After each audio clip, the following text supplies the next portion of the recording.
자, 하나님 말씀 같이 보도록 하겠습니다. 디모데전서 4장 6절에서 10절 말씀입니다. 디모데전서 4장 6절에서 10절 말씀입니다.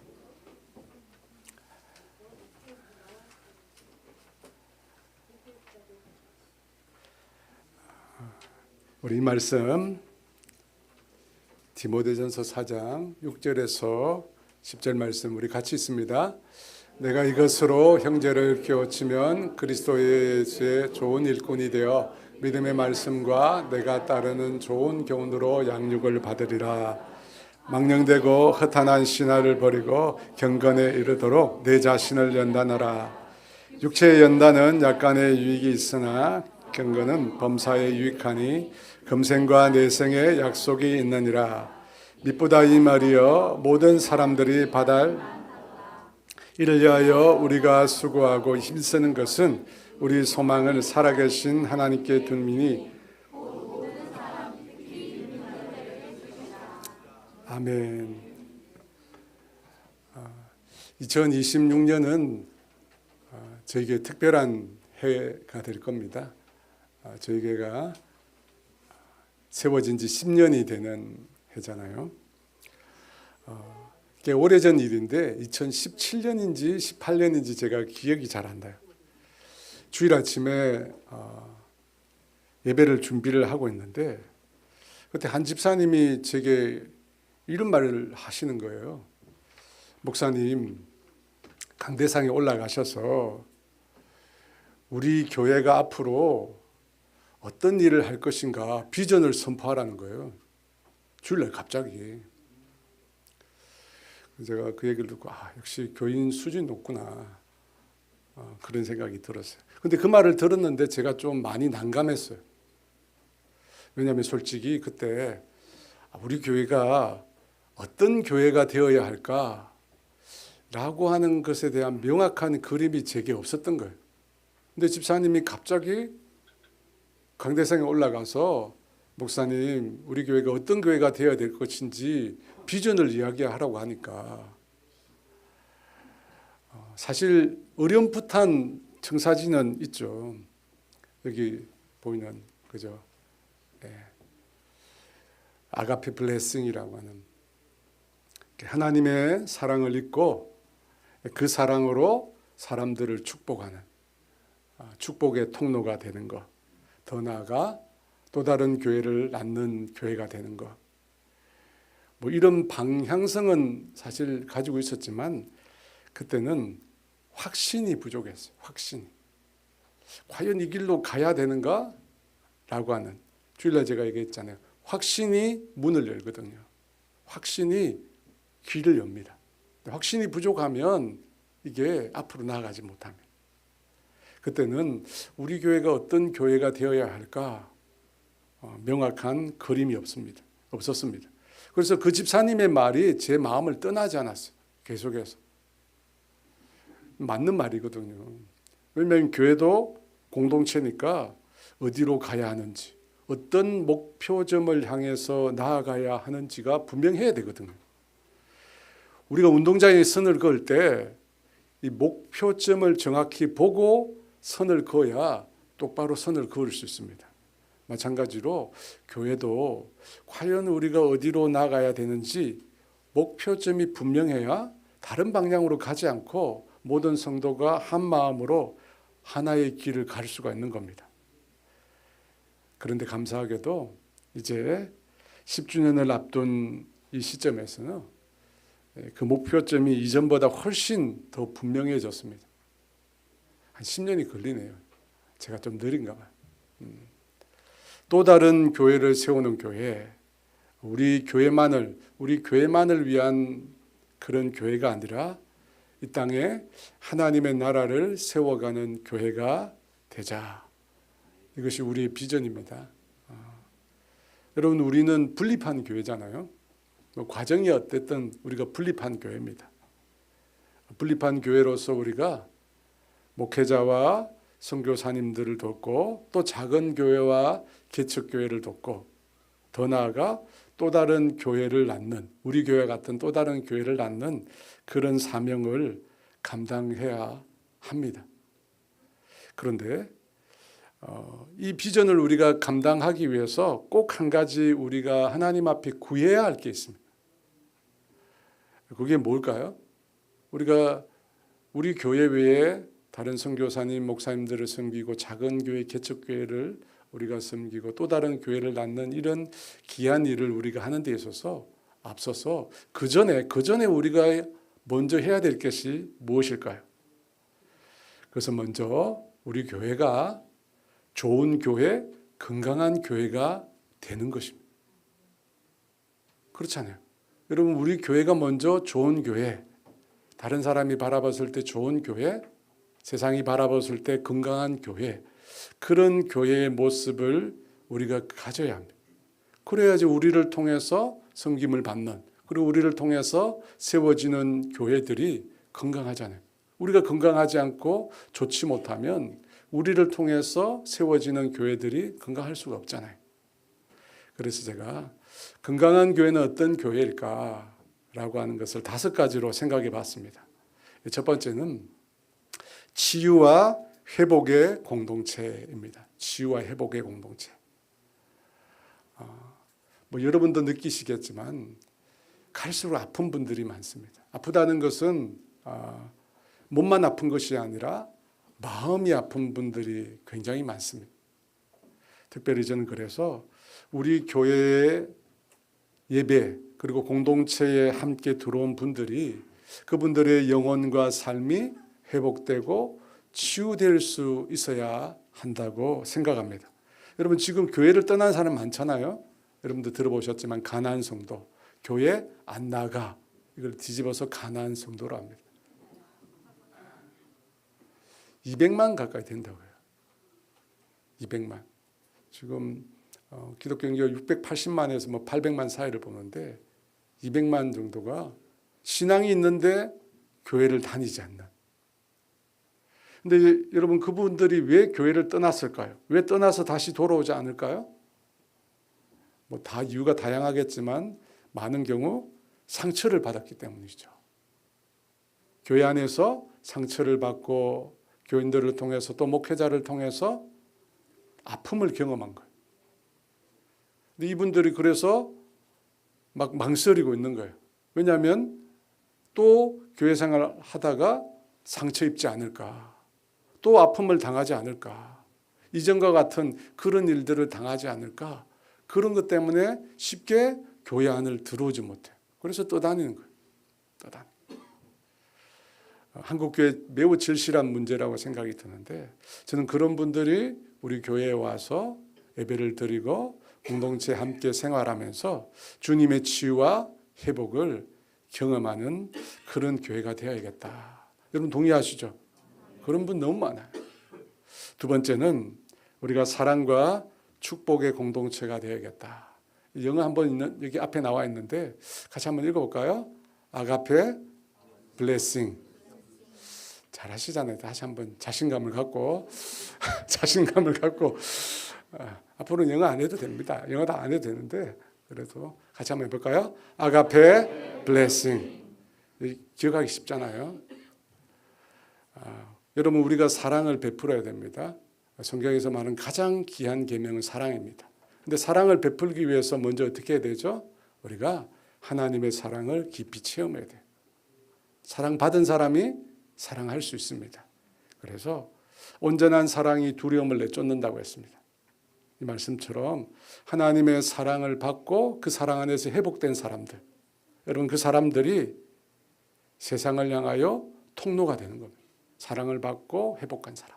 에스겔서에 보면 성전 환상이 나옵니다. 어떤 환상이냐면 성전으로부터 그 밑에서 흘러나오는 생명수가 있습니다. 근데 그 생명수가 성전을 따라 밑으로 흘러가는데 흘러가는 그 생명수가 닿는 곳마다 어떤 일이 일어나냐면 죽은 것들이 다시 살아납니다. 여러분 마음속에 그런 환상을 가지시면 좋겠어요. 우리가 사랑의 통로가 될 때, 여러분 우리를 통해서 하나님의 사랑을 경험한 사람이 죽음에서 생명으로 살아나는 역사가 일어납니다. 우리의 교회가 그런 교회 되기를 원합니다. 여러분, 세 번째는 전도하는 공동체입니다. 여기 맨 앞에 보면 5가지가 나와 있어요. 나와 있습니다. 전도하는 공동체. 여러분, 교회는 복음을 전하기 위해서 존재합니다. 땅끝까지 이르러 내 증인이 되라. 이것이 주님이 우리 교회에 부여한 정체성이에요. 교회가 뭐냐? 복음을 전하는 거예요. 여러분, 전도의 사명을 잃어버린 교회는 존재할 이유를 잃어버린 겁니다. 그래서 세 번째는 전도하는 교회가 되자. 네 번째, 다음 세대를 살리는 공동체가 되자. 다음 세대를 살리는. 생명의 삶 11월 12월 본문이 여호수아입니다. 여호수아. 그 내용 중에 어떤 내용이 나오냐면 요단강을 건넌 이후에 하나님이 명령을 내리세요. 12지파의 12명을 택해서 그 제사장들이 서 있던 그 자리에 있던 돌들을 가져다가 길갈에다가 그것을 기념비로 세우라고 하나님 말씀하십니다. 왜 세웠죠? 거기 보니까 후손들을 위해서 기념비를 세웠다고요. 우리가 어떻게 요단강을 건넜는지, 하나님께서 어떤 일을 행했는지 다음 세대가 기억하도록 하기 위해서 거기다가 기념비를 세운 거예요. 그러니까 여러분, 하나님이 일을 행하실 때 큰 그림이 있어요. 우리 사람이 보지 못하는, 빅픽처라고 그러잖아요. 큰 그림이 있어요. 근데 그 큰 그림 속에 뭐가 있느냐면 지금 이 순간만 있는 게 아니에요. 하나님은 역사의 주관자시잖아요. 먼 미래까지 내다보십니다.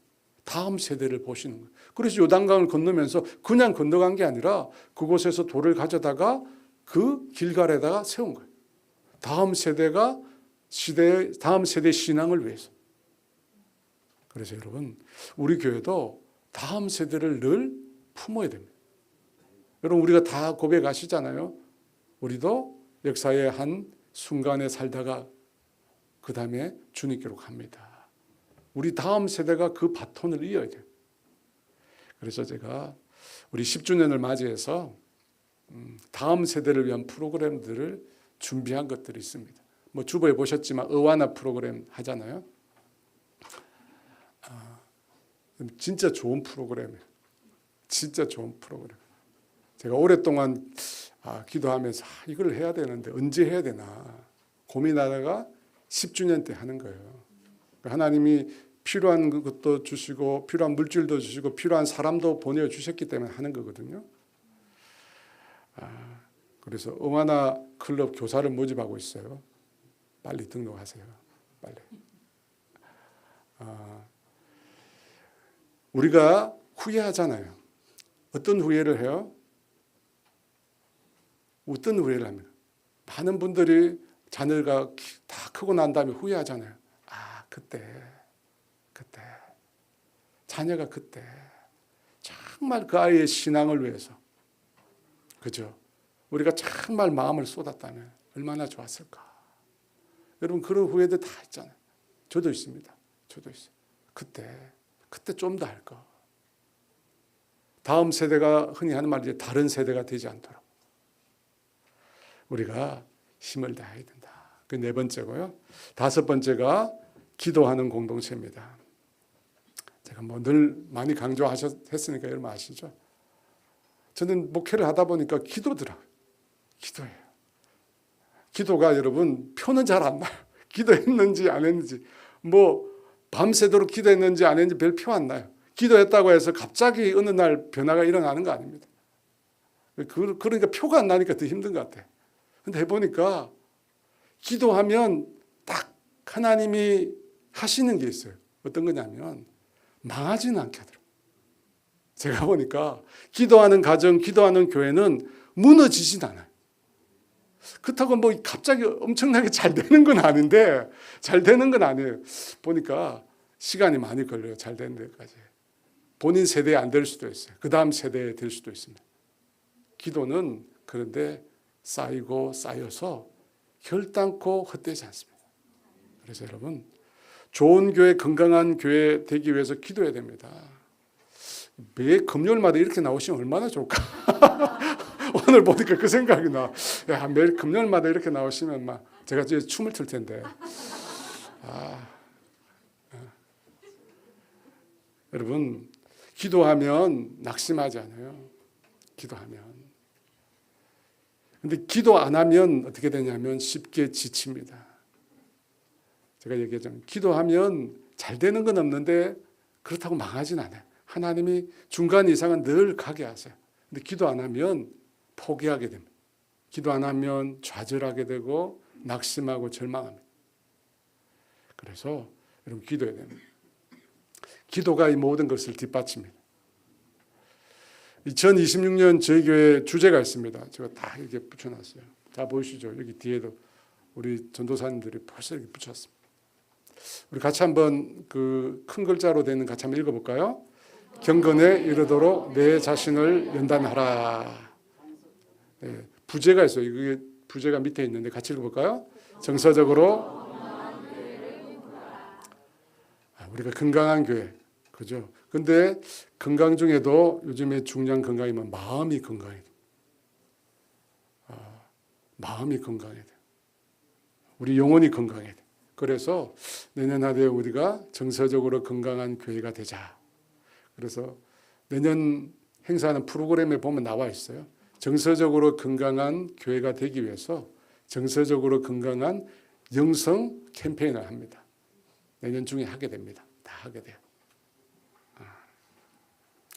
사랑하는 여러분, 제가 지금까지 말씀드린 저희 교회 비전인데 제가 말씀드린 내용 중에 성경에서 벗어난 게 있습니까? 목사님 제가 볼 때 이게 성경에 없는 내용이다. 그런 내용 없죠? 제가 방금 말씀드린 이 비전은 저 혼자 비전이 아닙니다. 여러분과 함께한 비전이고 10년 동안 기도하면서 하나님 우리 교회가 어디로 가야 합니까? 하나님 무엇을 원하십니까? 그런 마음을 제가 품고 기도하면서 하나님 주신 마음입니다. 하지만 여러분 아시겠지만 말로 제가 선포한다고 이루어지는 거 아니잖아요. 여러분 그 일을 위해서는 우리가 수고해야 되고 또 땀도 흘려야 되고 때로는 눈물도 흘려야 됩니다. 그리고 그 모든 것 위에 하나님의 은혜가 있어야 돼요. 그죠? 하나님의 은혜가 있어야 됩니다. 그 성령님의 일하심과 역사하심이 있어야 돼요. 인간의 힘만으로 절대 안 됩니다. 하나님의 은혜와 성령님의 역사가 있어요. 그런데 우리가 그런 생각을 할 수 있습니다. 은혜라고 하는 것이 자격이 없는 자에게 무조건적으로 주어지다 보니까 나는 가만히 있어도 되지 않을까? 하나님 은혜로 된다니까. 많은 성도들이 잘못 이해하는 부분이 그거예요. 아니 하나님의 은혜로 하나님 공짜로 무조건적으로 하나님 우리에게 베풀어 주신다니까. 나는 그러면 가만히 있어도 되는 거 아닌가? 은혜라는 개념과 우리가 노력하는 이 개념을 대립적으로 생각해요. 은혜를 받으려면 나는 가만히 있고 아무것도 안 해도 되는 거 아닌가? 라고 은혜와 노력을 대립적으로 이해합니다.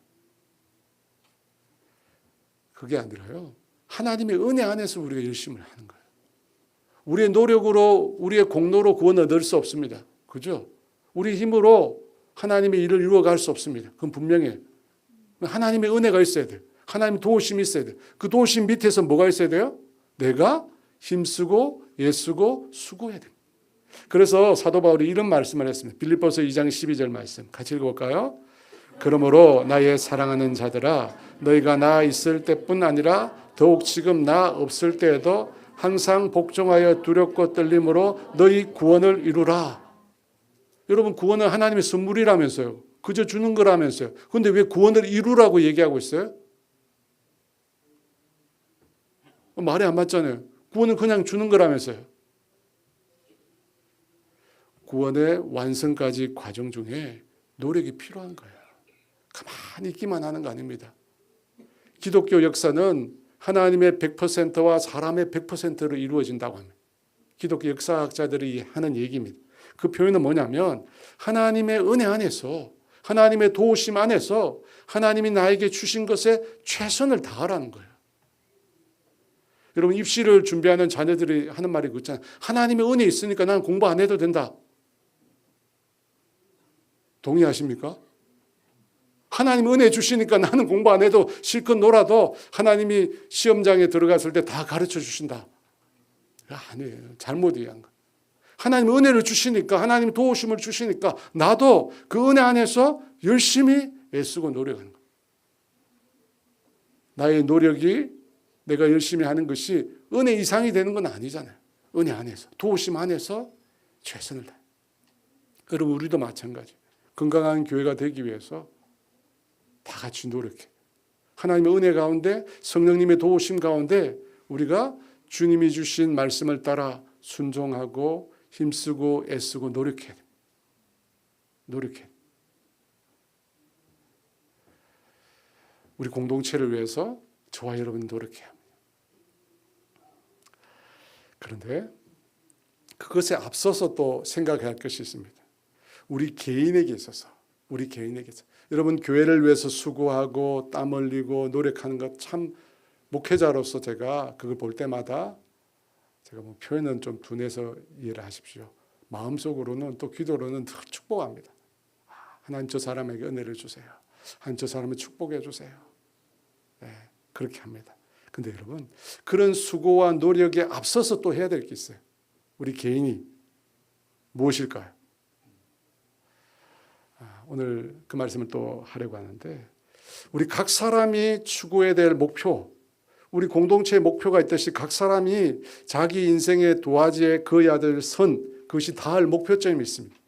그게 뭘까요? 눈치가 빠른 분 아실 텐데 뭘까요 그게? 네, 경건이라는 겁니다. 경건. 디모데전서 4장 7절과 8절 말씀 같이 읽어볼까요? 망령되고 허탄한 신화를 버리고 경건에 이르도록 내 자신을 연단하라.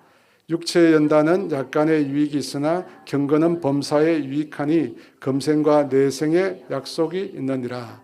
여러분, 하나님은 우리가 열심히 일하는 것보다 더 중요하게 생각이 뭐냐면 어떤 존재가 되느냐가 중요합니다. 경건에 이르도록 돼 있잖아요. 경건에 이르도록. 여러분, 우리의 목표가 뭐냐면 경건이에요. 경건. 그럼 경건이 뭐죠? 서울 오륜교회 가면 김경건이라고 있는데 장로님 사위예요. 경건이 뭐죠? 경건. 성경에 말한 주님이 우리에게 제시한 우리 인생의 목표입니다. 여러분이 집에 가서 써놓으세요. 경건. 뭔가 이게. 이 경건이라는 헬라어 단어가 유세베이아라는 단어입니다. 유세베이아. 근데 이 말은 바르게라는 말과 경외하다는 말이 합해진 거예요.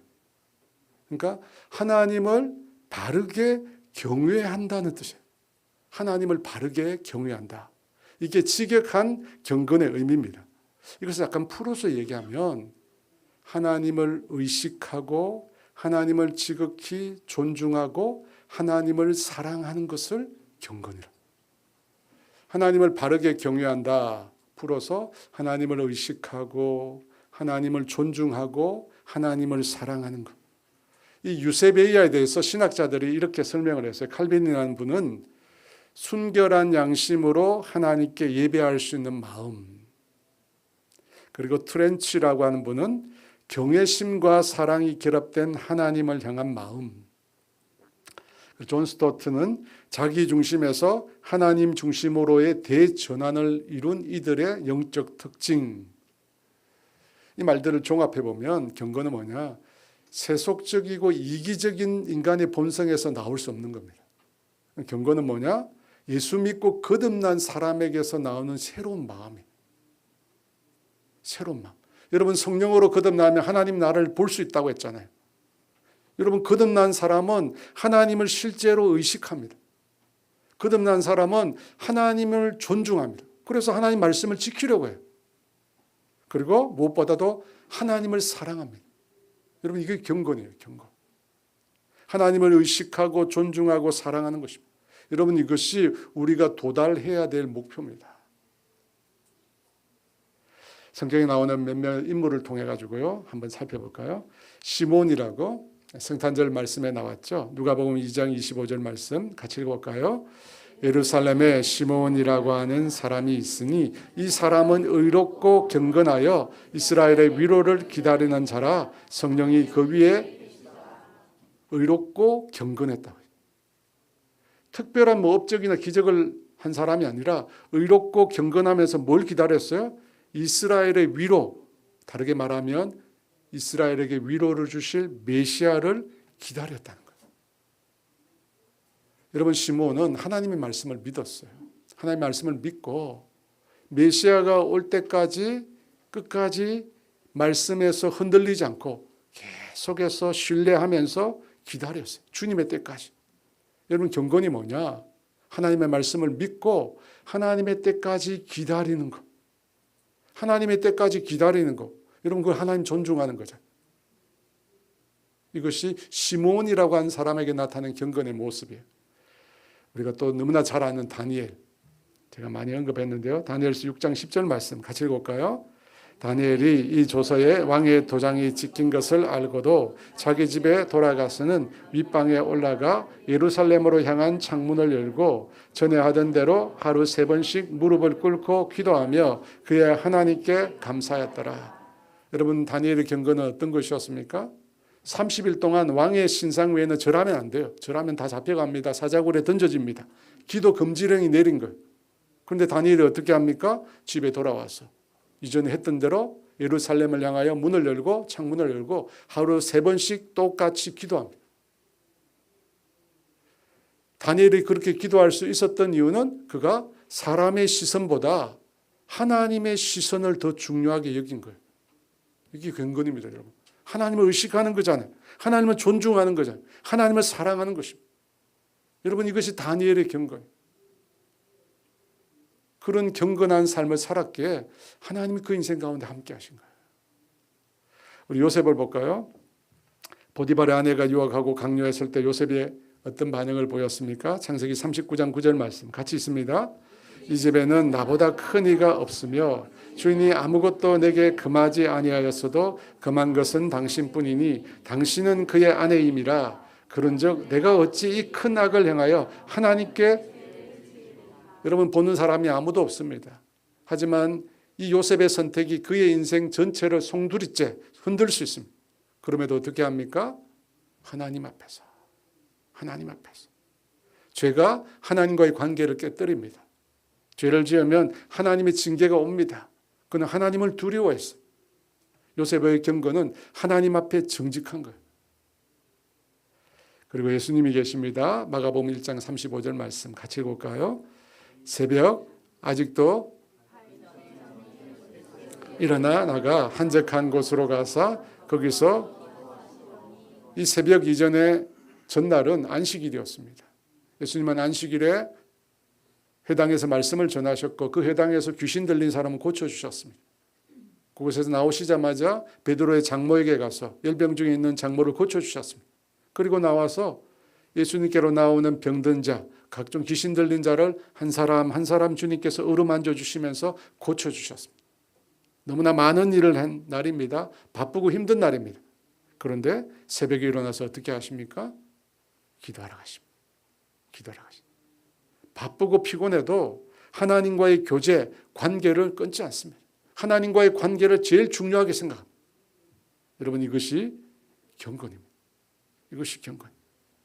여러분 경건은 하나님께서 저와 여러분에게 도달하기를 원하는 목표점으로 삼고 있는 것입니다.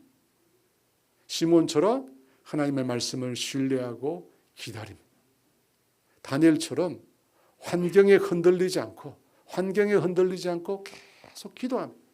요셉처럼 그 어떤 유업에도 굴하지 않고 하나님 앞에 정직하게 살려고 합니다. 예수님처럼 하나님과 친밀한 교제, 하나님과의 관계를 최우선으로 둡니다. 여러분 이런 삶의 모습이 경건이에요. 이런 삶의 모습이 경건. 그래서 보니까 이 경건의 핵심 특징은 뭐냐면 절대성이에요. 절대성. 하나님을 향하여 하나님을 내 인생의 절대적인 위치에 두는 거예요. 그 어떤 것도 하나님 앞에 더 앞설 수 없습니다. 하나님이 첫 번째. 하나님. 그 경건을 가장 잘 고백한 내용이 시편 16편 8절인데요. 같이 읽어볼까요? 내가 여호와를 항상 내 앞에 모시며 그가 나의 오른쪽에 여러분 다윗의 고백인데요. 하나님을 내 앞에 모시고 하나님을 내 앞에. 경건은 종교적인 모양이 아니라 실제로 하나님을 내 인생에 모시는 거예요. 모시고 그분을 존중하고 그분을 사랑하는 거예요. 그분을 바르게 경외하는 거예요. 여러분 이것이 주님이 우리가 도달하기를 원하는 거예요. 도달하기를. 그러면 우리가 어떻게 경건한 삶에 또 이룰 수 있을까? 바울은 그걸 이야기하면서 먼저 그 경건과 반대되는 걸 이야기합니다. 그게 뭐냐? 우리 4장 7절 말씀 다시 한번 읽어볼까요? 망령되고 허탄한, 반대되는 게 뭡니까? 망령되고 허탄한 신화. 망령되고 허탄한 신화가 뭐냐면 당시 에베소 교회에 스며들어 있었던 거짓된 가르침이에요. 대표적으로 유대주의, 금욕주의, 또 영지주의인데요. 그 가르침들의 공통점이 뭐냐면 망령됨과 허탄함이에요. 여러분, 망령됨이 뭘까요? 망령됨. 망령됨은 뭐냐면 겉모양은 번지르해요. 겉모양은 그럴싸합니다. 경건해 보이는데 실제는 그렇지 못하다. 겉과 속이 다른 겁니다. 이중적인 거예요. 예수님께서 이런 사람을 가리켜 거짓 선지자라고 했습니다. 뭐라고 얘기했냐면 양의 탈을 쓴 이리라고 하셨습니다. 겉과 속이 다른 거예요. 여러분이 그것을 가리켜 망령된 것이라고 성경이 말합니다. 허탄한 게 뭐냐? 허탄한 것은 진리에서 나온 것이 아니라 거짓으로 꾸며낸 것을 허탄한 것이라고 합니다. 허탄한 것. 사람을 살리는 것이 아니라 사람을 미혹하고 조정하는 것입니다. 사람을 미혹하고 조정하는 것. 여러분이 지금도 사도 바울이 쓴 디모데 전서를 쓴 그 시대뿐만 아니라 지금도 마찬가지예요. 허탄하고 망령된 신화가 지금도 이 땅에 너무나 많이 있습니다. 여러분, 이단이 30만이 넘는다 하잖아요. 여러분, 이 땅에 이단이 30만이 넘어요. 30만이 아니군요. 300만인 것 같습니다. 신천지만 해도 30만 되니까. 여러분, 이단은 성경을 사용하는 것 같아요. 그죠? 성경을 사용하고 예수님의 이름을 사용합니다. 그런데 어떻게 합니까? 예수님의 이름과 사역을 왜곡해서 인간의 행위, 혈통, 특정 인물을 강조합니다. 지금 한참 대한민국을 떠들썩하게 만드는 이단 종교가 있습니다. 잘 아시는군요. 통일교죠. 여러분, 통일교의 핵심, 이건 꼭 여러분이 기본적으로 아셔야 되는데, 핵심 교리가 원리 강론이란 겁니다. 원리 강론. 이게 뭔지 아세요? 원리 강론. 이거 정도는 여러분 꼭 아셔야 돼요. 여러분, 통일교 하면 합동 결혼식이 유명하잖아요. 1982년 7월 1일 뉴욕 메디슨 스퀘어에서 2076쌍이 결혼했어요. 그러니까 남자 2076명, 여자 2076명이 결혼했는데 그 중에는요, 그날 처음 만난 사람들도 있어요. 처음 만난 사람 결혼했어요. 그러니까 미국 사회에 엄청난 충격을 줬죠. 이 사건이. 아니, 결혼식을 어떻게 개인의 의사에 따라 결혼하는 게 아니라 집단적으로 그냥. 여러분, 통일교에서 왜 결혼을 강조한지 아세요? 막 하잖아요. 원리 강론의 그 이유가 있어요. 통일교에서는 인간이 타락을 어떻게 타락했다고 생각했냐면, 우리는 아담과 하와가 선악과, 하나님이 권하신 하나님의 말씀은 선악과를 먹음으로 타락했다고 우리는 믿습니다. 하나님의 명령, 하나님의 질서, 하나님의 권위를 부정한 거죠. 그런데 통일교는 뭐라고 얘기하냐면, 애들은 들으면 안 되는데, 통일은 뭐라고 가르치냐면 하와가 사탄하고 성관계를 했다는 거예요. 처음 들어보셨죠? 하와가 사탄과 성관계를 했어요. 그 결과 사탄의 이 혈통이 인간에게 흘러 들어왔다. 이것이 통일교에서 가르치는 원지 개념입니다. 이 타락한 혈통을 회복하기 위해서 예수님이 오셨다고 말합니다. 그런데 예수님을 제2의 아담이라고 얘기해요. 오시긴 오셨는데 예수님이 결혼을 통해서 완전한 가정을 이루셔야 되는데 예수님은 결혼하지 않았거든요. 그래서 예수님의 구원 사역이 불완전하다고 얘기해요. 그리고 난 다음에 인류의 구원을 완성하기 위해서 누가 왔다고요? 제3의 아담. 문선명이에요. 제3의. 이제 아시겠죠? 문선명과 한학자. 문선명이 41살에 17살 난 한학자가 결혼했어요. 고등학생이었죠, 당시. 그래서 두 사람은 참 부모라고 해요. 참 부모. 그래서 이들을 통해서 이루어지는 결혼을 하면 사탄의 혈통이 하나님의 혈통으로 바뀐다고 가르칩니다. 그래서 저렇게 결혼식 하는. 문선명이가 주례를 쓰면 사탄의 혈통에서 하나님의 혈통으로 바뀐다는 거예요. 그런데 여러분 보셨지만 이걸 믿는 사람이 엄청나게 많아요. 합동 결혼식 하는 사람 엄청나게 많아요. 일본에서도 미국에서도 한국에서도. 성경이 말하는 구원과 전혀 관계없는 일. 그죠? 우리는 예수 그리스도의 십자가와 부활, 그분을 믿음으로 구원 얻는 줄 믿습니다. 근데 이것에서 벗어난, 복음에서 벗어난 허탄한 신앙입니다. 그런데 여러분, 이런 가르침이 교리만 이상할 뿐만 아니라 사람을 성경에서 말하는 경건으로 이끌어가지 않습니다. 여러분 보셨잖아요. 통일교가 사람들을 경건한 곳으로 이끌던가요? 하나님 앞에 정말로 하나님을 경외하는 삶을, 하나님과 동행하는 삶을, 하나님을 기쁘시게 하는 삶을 살도록 그들이 이끌던가요? 아니잖아요. 다 사람들을 죄짓게 만들고 범죄하게 만들고.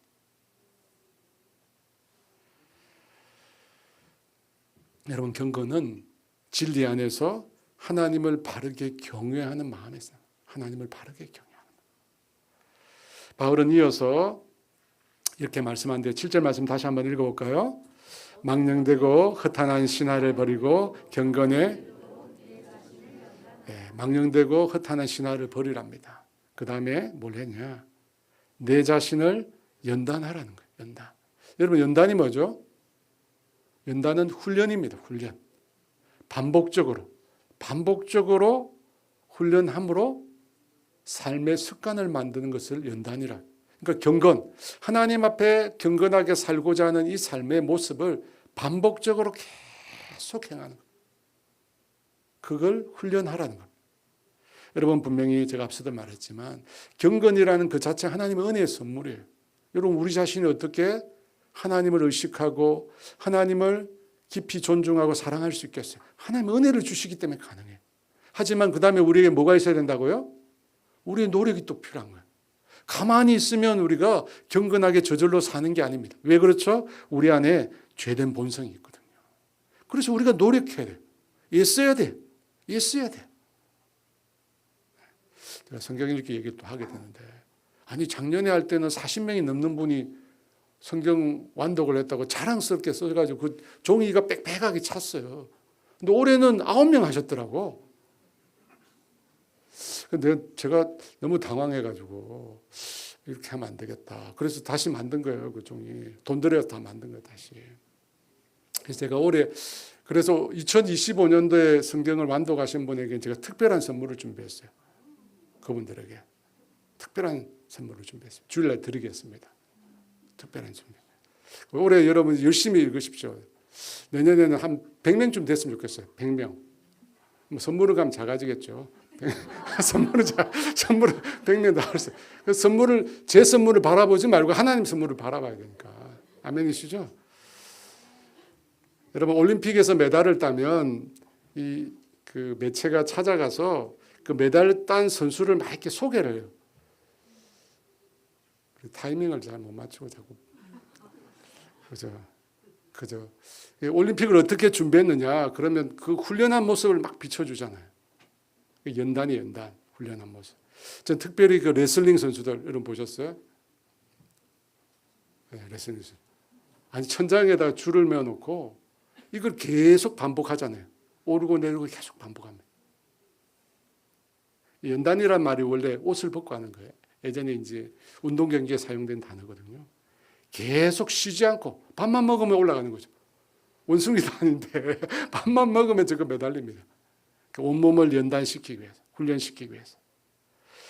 제가 얼마 전에 그 TV를 통해서 한국인 최초로 남국 대륙을 단독 횡단한 김영미 대장이라는 분의 얘기를 봤습니다. 여자분이에요, 여러분. 이게 남극을 단독으로 횡단을 했는데 전 세계 4명밖에 없어요. 아시아에서는 최초고 한국의 여자분이에요. 그래서 역시 한국의 여성이 강하다. 제가 놀랐습니다. 보는데 이분이 70일을 넘게 걸어서 간, 무동력으로 두 발로 1786km 1786km를 70일이 넘어서 걸어서 가는 거예요. 출발할 때 당시 기온이 영하 15도, 도착했을 때 당시 영하가 영하 45도. 이분이 그냥 맨몸으로 가는 게 아니라 뒤에 썰매를 달고 가요. 그 썰매 무게가 100kg. 저는 보는데 상상이 안 들더라고요. 어떻게 저런 일이 가능한가. 저 썰매가 나와 있잖아요. 100kg. 그걸 메고 70일을 넘게 1786km를 걸어간 거예요. 보니까 이제 얼마나 날씨가 추운지 이 고글을 썼는데 그 밑에 고드름이가 있어요. 고드름이. 영하 45도. 근데 이분이 이 도전을 위해서 만 10년을 준비했다. 만 10년. 1, 2년으로는 안 된대요, 이게. 1, 2년은 안 된대요. 그 10년의 시간 동안 끊임없이 반복. 끊임없이 자신을 훈련시켰어요. 정말 대단하다. 아무리 봐도 대단하다. 비교할 수 없는데 부끄러운 얘기인데 제가 예전에 몸무게가 82, 83이 나간 적이 있었습니다. 그게 제 몸무게 최고점입니다. 82, 83. 죄송합니다. 그렇게 된 분들이 계실 것 같아서 죄송한데.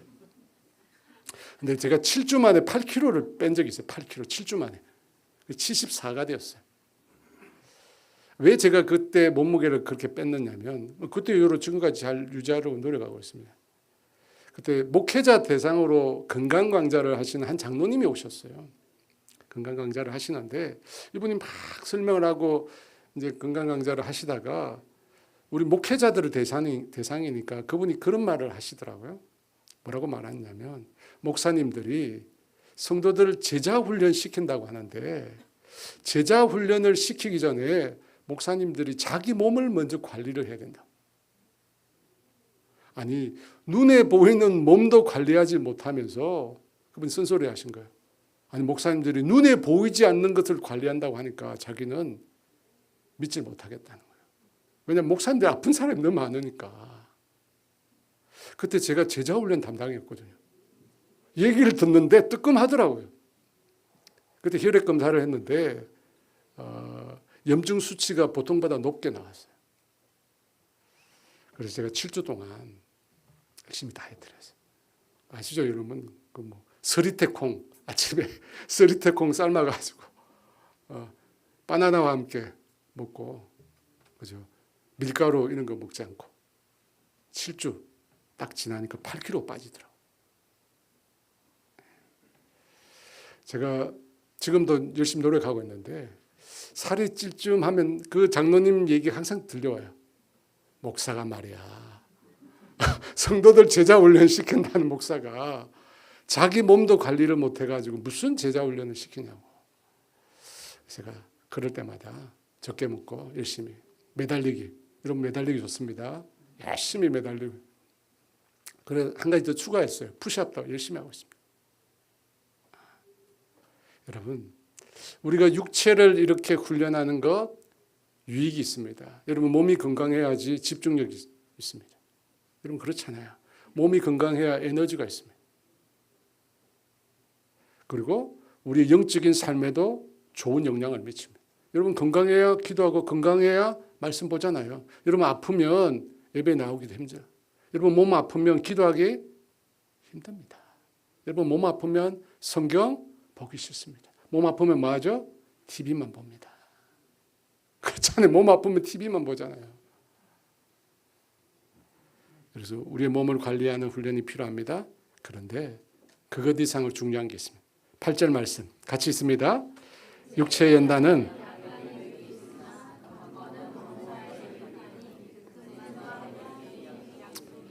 여러분 육체를 훈련한 것 이 땅을 살면서 참 필요합니다. 중요합니다. 하지만 금생에는 필요하지만 내생 육체의 훈련이 내 생까지는 같이 가지 않습니다. 여러분 천국 가서 몸 자랑할 수 없습니다. 그런 게 없어요. 여러분. 계시록이 말하잖아요. 우리가 들어갈 하나님 나라는 더 이상 아픔도 슬픔도 눈물도 없습니다. 고통도 없습니다. 저주도 없습니다. 죽음도 없습니다. 육신으로 있는 거 이 땅에서 끝납니다. 그래서 육신의 훈련은 이 땅에서만 중요합니다. 하지만 경건 하나님을 바르게 경외하고 하나님을 사랑하고 그분의 말씀을 지키고 하나님과 교제하는 삶. 여러분 그것은 천국에도 고스란히 그대로 다 이어집니다. 여러분 천국 갔다고 하나님과 교제하지 않나요? 아닙니다. 천국은 하나님과 함께하는 곳입니다. 하나님과 함께하는 곳입니다. 그런데 많은 사람들이 반대로 하잖아요. 그죠? 마치 이 땅이 전부인 것처럼. 여러분 세상은 잠시 머물다 가는 거예요. 잠시 머물다 가는 거예요. 감사 캘린더라고 하는 게 있는데 저는 그것도 이제 계속 보는데 오늘 날짜 12월 31일 날 뭐라고 되어 있느냐면 이렇게 되어 있어요. 같이 읽어볼까요? 나는 죽는 순간 드리는 기도가 제발이 아니라 감사합니다가 되어야 한다고 생각한다. 손님이 떠날 때 문간에서 초대해 준 주인에게 고마움의 인사를 하듯이 말이다. 여러분이 말해보면 이 세상은 손님이 잠시 머물다가 가는 거예요. 안녕히 계세요 하고 떠나면 끝이에요. 이 세상은. 우리가 돌아갈 곳 그리고 영원히 거할 곳은 하나님 품입니다. 하나님 품이에요. 그래서 이 땅에서 우리가 어떻게 살아야 되냐? 이 땅을 위해서만 살면 안 돼. 뭘 위해 살아야 됩니까? 금생과 내생의 약속이 있는 경건. 경건을 추구해야 돼요. 여러분. 경건. 하나님을 바르게 경외하고 하나님을 모시고 주님과 교제하고 살아요. 여러분 그걸 위해서 우리가 기도하고 말씀을 가까이 하는 거잖아요. 하나님을 가까이 하기 위해서 여러분 기도와 말씀에 하나님을 가까이 할 수 있는 방법이 없습니다. 없어요. 하나님과 교제할 수 있는 방법이 없습니다. 그리고 열심히 또 예배 나오는 거. 이렇게 예배 나오는 열심히 나오는 거. 예배 나오는 제가 이 얘기는 안 하려는데 갑자기 하고 싶은 마음이 생깁니다. 무슨 얘기냐. 우리 교회는 그 강당에서 예배 드리잖아요. 그러면 성도들이 어떻게 앉아있느냐. 앞에서 제가 보면 맨 뒤에 다 붙어 있어요. 맨 뒤에 다 붙어 있고 그 다음에 어떻게 붙었냐면 옆에 다 붙어 있어요. 가운데는 이렇게 비어 있어요. 여러분 다 아시죠? 그죠? 근데 그 제가 볼 때 제가 그걸 딱 바라보면서 하나님 앞에 회개를 많이 합니다. 무슨 회개를 하냐면 제가 학교 다닐 때 그랬거든요. 제가 학교 다닐 때 맨 뒤에 맨 구석에 맨날 앉았어요. 그래서 오는 사람 가는 사람 다 쳐다보고 창문도 한번 봤다가 학교 다닐 때 제가 그랬거든요. 제가 그러니까 우리 교인들이 그러는구나. 얼마나 회개하는지 몰라요. 그 가운데 비어있는데 찬양팀도 알겠지만 찬양할 때 너무 힘들어요. 왜냐하면 저도 이제 설교할 때 여러분 뭐 그렇게 안 보시겠지만 사람이 눈을 봐야 되거든요. 근데 너무 멀리 있어가지고 제가 노안이 더 심해지고 있어요. 지금 너무 멀리 있어요. 사람들이 볼 수가 없어. 막 눈을 보는데 막 힘들어요. 그래서 제가 드는 생각이 한 5칸만 땡기면 어떨까? 5칸만 땡기면 괜찮을 것 같은데 옆으로도 너무 벽적으로 붙지 말고 5칸만 안으로 들어오면 좋을 것 같다. 이번 주에 보겠습니다. 그 밖에 앉는 분들은 오늘 설교를 안 들으신 분이에요. 저는 여러분이 신앙생활만 하라고 얘기하지 않습니다. 다 제쳐놓고 24시간 신앙생활만 하라. 여러분 그것도 건강한 신앙이 아닙니다. 근데 여러분 생각해 보세요. 여러분이 24시간 시간 중에 주님을 만나는 시간, 하나님 앞에 말씀을 듣고 기도하는 시간 얼마나 될까요? 우리는 길다고 생각하죠? 여러분 시계로 한번 재보세요. 30분 넘는 분이 많지 않을 걸요 아마. 정말 짧아요. 정말 짧습니다. 여러분 그 시간만 가지고 경건한 삶을 살 수 없습니다. 하나님 만나야죠. 하나님과 교제해야죠. 하나님 사랑을 입어야 되죠. 하나님과 함께해야 경건의 삶이 만들어집니다. 좀 전에 내년도 계획을 아마 여러분이 쓰셨을 텐데 다 성경 일독 다 쓰셨죠? 거기다 또 기도도 아마 다 쓰셨을 거예요. 우리는 다 압니다. 매년 우리가 그렇게 계획을 세운다는 걸 다 알고 있습니다. 근데 2026년에는 그 계획을 꼭 지키십시오. 하나님이 원하시는 게 경건에 이르는 거예요. 그래서 경건에 이르는 저와 여러분 모두가 되시기를 주의 이름으로 축원합니다. 우리를 사용하소서라는 찬양이 있는데요. 이 찬양 들으며 우리 저 앞에 함께 나가겠습니다.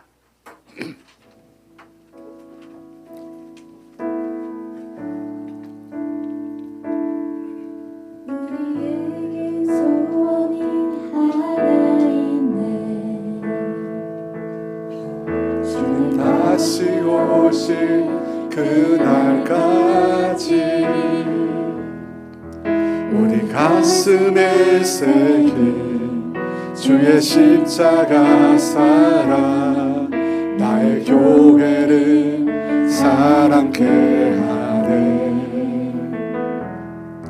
주의 교회를 향한 우리 마음 희생과 포기와 가난과 고난 하물며 죽음조차 우릴 막을 수 없네. 우리 교회는 이 땅의 희망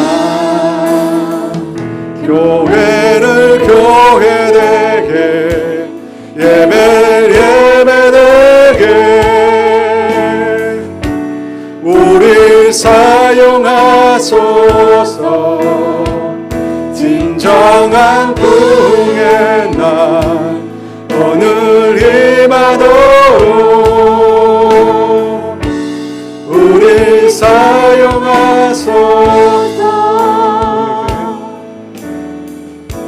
우리 소원이 내게 소원이 하나 있네. 주님 다시 오실 그날까지 우리 가슴에 새긴 주의 십자가 사랑 나의 교회를 사랑케 하네. 주의 교회를 향한 우리 마음 희생과 포기와 가난과 고난 하물며 죽음조차 우릴 막을 수 없네. 우리 교회는 이 땅의 희망 교회를 교회되게 예배되게 우리 사용하소서. 진정한 부흥의 날 오늘 임하도록 우리 사용하소서. 성경 안에 예배하리라. 자유의 마음으로 사랑으로 사역하리라. 교회는 생명이니 교회를 교회되게 예배되게 우리 사용하소서. 진정한 부흥의 날 오늘 임하도록 우리 교회를 교회되게 교회를 교회되게 예배되게 우리 사용하소서. 진정한 부흥의 날 오늘 임하도록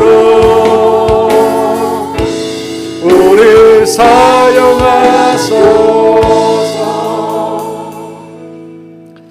여러분, 교회라는 곳과 우리 개인 각 사람이 영적으로 연결되어 있어요. 여러분, 그걸 생각해 보세요. 교회 공동체가 문제가 있고 힘든 일이 있어봐요. 그 교회 소속된 성도들이 어떻든가요? 행복하든가요? 교회는 힘들고 어렵고 고난 가운데 있는데 성도들 각 사람은 행복하고 기쁩니까? 그렇지 않습니다. 연결되어 있어요. 여러분, 교회 공동체가 건강하고 행복해야 돼요. 좋은 교회 공동체 돼야 돼요. 그래서 교회가 생명력 있고 살아 움직이면 여러분 어떻게 돼요? 그 교회 성도들도 살아나는 거예요. 영적으로 연관되어 있어요. 그래서 우리가 교회를 위해서 늘 기도해야 돼요. 여러분, 이 시간 우리가 교회를 위해서 기도할 때 하나님 몸된 우리 분당 어른교회가 하나님 보시기에 좋은 교회 되게 해주십시오. 건강한 교회가 되게 해주십시오. 하나님을 기쁘시게 하는 그런 교회가 되게 해달라고. 그래서 이 교회에 소속된 모든 성도들의 삶이 정말로 기쁘고 감사하고 행복이 넘치고 그렇게 될 수 있도록 우리 몸된 교회를 위해서 우리 주의 주 같이 기도합니다. 주여, 할렐루야. 아버지, 은혜를 내려 주시옵소서. 성령이 우리 가운데 임재하여 주시옵소서. 아버지, 우리 가운데 빛으로 임하여 주소서. 하나님, 우리 가운데 있는 어둠이 떠나가게 하여 주세요. 아버지, 몸된 교회를 축복해 주세요. 하나님, 몸된 교회를 축복해 주세요. 하나님, 몸된 교회가 정말로 건강한 교회, 정말로 주님 보시기에 좋은 교회, 하나님 아버지, 우리 속에 생명력이 넘치는 교회, 감사가 넘치는 곳에, 기쁨이 넘치는 곳에, 아버지, 모임에 즐거움이 가득한 아버지 주여, 그런 교회가 되게 해주세요. 하나님의 임재가 가득하고 성령님의 역사가 있고 아버지, 하나님의